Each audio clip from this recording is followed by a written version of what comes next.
Former DC Comics publisher Dan DiDio recently explained why he believes the woke ideology is rampant in comics. Obviously, he didn't use that terminology, probably because he wants to protect his friends, maybe protect himself. But he recently discussed this concept with Bounty and Comics contributor John De La Rose on his YouTube channel while discussing Didio's recently concluded series Ancient Enemies, which he is publishing through Frank Miller Presents. The 6th issue, I think, released today.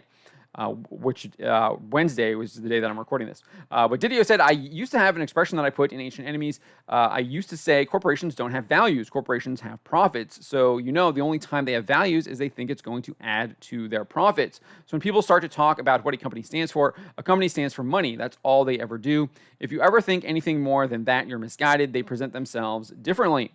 Specifically referring to the story of Ancient Enemies, he then said, "What I like to do is pull back that veneer just to make that when we see people inside the company while they're talking quietly amongst themselves, they understand exactly what their purpose is, even if everybody else is seeing them for something else." So De La Rose then asks this follow-up question. He says, well, there's a lot of hullabaloo about that, and there's so much political culture war crap going on in comics now, too, with finger-pointing and all. Do you attribute most of that on the corporate level, then, to incompetence when stuff starts to slide in that direction? Like it's not intentional, or it's just a few people really loud and they get the attention? This is how DiDio responded. He said, I think it's a few people loud and a lot of people chasing something they don't know. The one thing that you find out in the corporate world very quickly is most of the people that work and produce things don't know anything about what they produce. They are not consumers of their own product. So where do they get their information on how their product is succeeding or failing? He questioned. He then answered that question. He says they go online now. They're pulling information from these websites and conversations. So what you have now is you have them picking up the most dichotomous points of view and ultimately aligning with then which one they want to believe the most. And then using that sense to basically validate the choices they are making inside the product, whether it needs it or not. He then concluded, you asked how things are made. That's how things are made. And usually about 20 people in the room making that agreement, by the way. So I think there's definitely some big holes here in Didio's explanation on why woke ideology is rampant in it.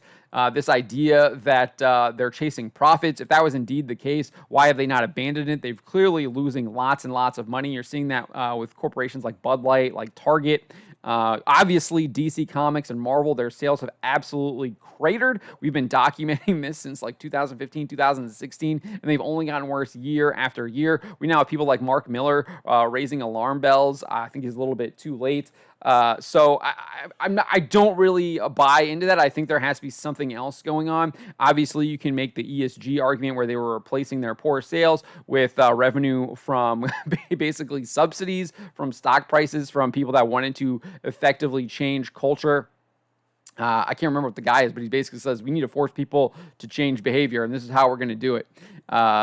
So that, I guess that could explain that idea. But again, he's talking about this from the corporation's perspective. If you're looking at that actual bottom line on your spreadsheet, you would see that it's not making money, and you would make changes to it. No changes have been happened in the comics, especially DC and Marvel. So I really don't know if I don't believe him when he's saying stuff like this. I definitely think there's something else going on here.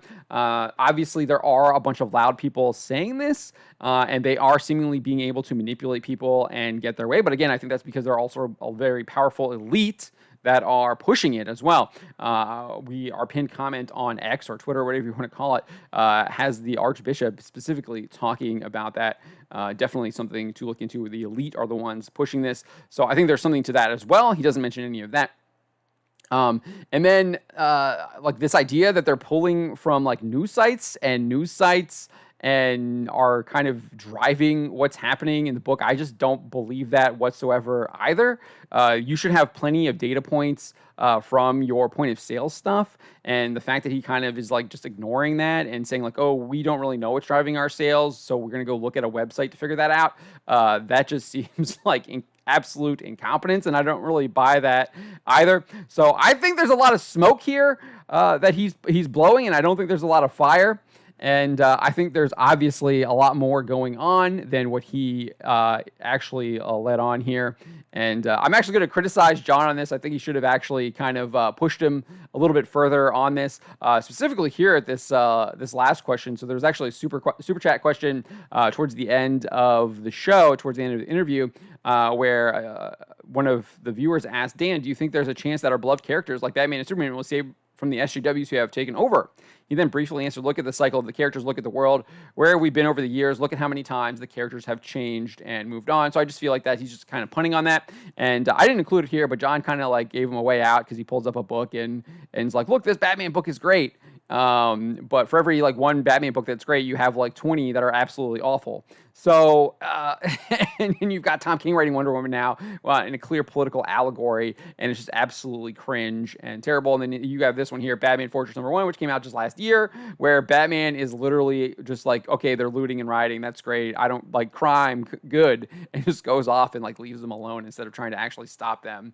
Just utter garbage. So I will criticize John for that. I think he should have done a little bit of a better, harder follow up on that.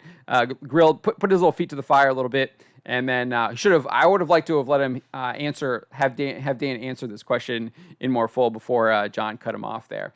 But that is what Dan DiDio had to say. I don't really believe a lot of it. But let me know what you think in the comments. Do you believe Dan DiDio on his explanation on why woke ideology is rampant in comics?